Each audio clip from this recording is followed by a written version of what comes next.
Pria mengaku oknum polisi bikin gaduh tengah malam diduga dalam pengaruh minuman. Seorang pria yang menggunakan baju putih mendatangi salah satu rumah warga di Komplek Pondok Jatimurni, Bekasi. Rumah tersebut dikatakan merupakan tempat tinggal pacarnya dan kedatangannya untuk membawanya ke Polres. Pria tersebut mengaku sebagai anggota Resmob dan pacarnya dituntut dengan sebuah kasus olehnya sehingga diminta ikut ke kantor polisi. Karena pacarnya menolak, terjadi percekcokan hingga terdengar suara teriakan beberapa kali sekitar pukul 12:30 dini hari pada 21 September 2025. Mendengar teriakan, warga setempat keluar beramai-ramai keluar rumah karena dikira ada maling yang masuk komplek. Satpam komplek juga mendatangi pusat suara yang ternyata ada warga luar membuat kegaduhan. Dari gestur tubuhnya, pria tersebut tampak dalam pengaruh minuman beralkohol hingga sulit mengontrol emosinya. Warga setempat memintanya pergi karena telah mengganggu kenyamanan masyarakat yang sedang beristirahat.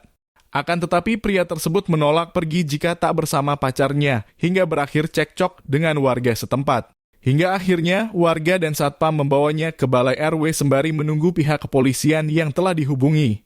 Anggota Polsek Pondok Gede akhirnya tiba di lokasi, tapi petugas belum dapat menjinakkan pria tersebut.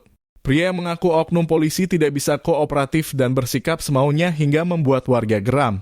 Beruntung warga masih bisa sabar dan tak menjadikannya samsak tinju karena tak mau pergi dari komplek. Kemudian anggota Propam juga datang ke lokasi tapi tetap saja pria tersebut tidak mau diajak pergi dan masih melawan. Terdengar teriakan warga agar petugas memborgolnya karena sikapnya sudah sangat meresahkan.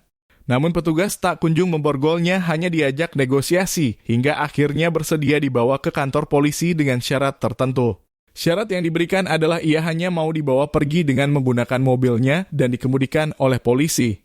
Keinginan tersebut dipenuhi petugas supaya kondisi tetap kondusif dan warga bisa kembali beristirahat. Setelah diperiksa, pria tersebut memang merupakan anggota polisi dari Polda Metro Jaya. Ia saat ini sudah diamankan dan menjalani penempatan khusus sejak malam itu karena dianggap melanggar disiplin internal Polri. Terlepas dari kasus itu, cara sejumlah petugas mengamankan satu oknum polisi jadi sorotan netizen. Pasalnya, sejumlah polisi yang ada di lokasi dianggap kewalahan untuk mengamankan satu orang oknum.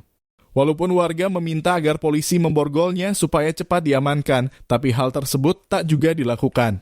Sehingga netizen mempertanyakan apakah polisi saat itu memang tidak membawa borgol atau dalam aturannya tak boleh memborgol oknum meski melakukan kesalahan. Kini masyarakat berharap agar pihak kepolisian memberikan tindakan tegas terhadap oknum tersebut yang meresahkan dan diduga berada dalam pengaruh minuman.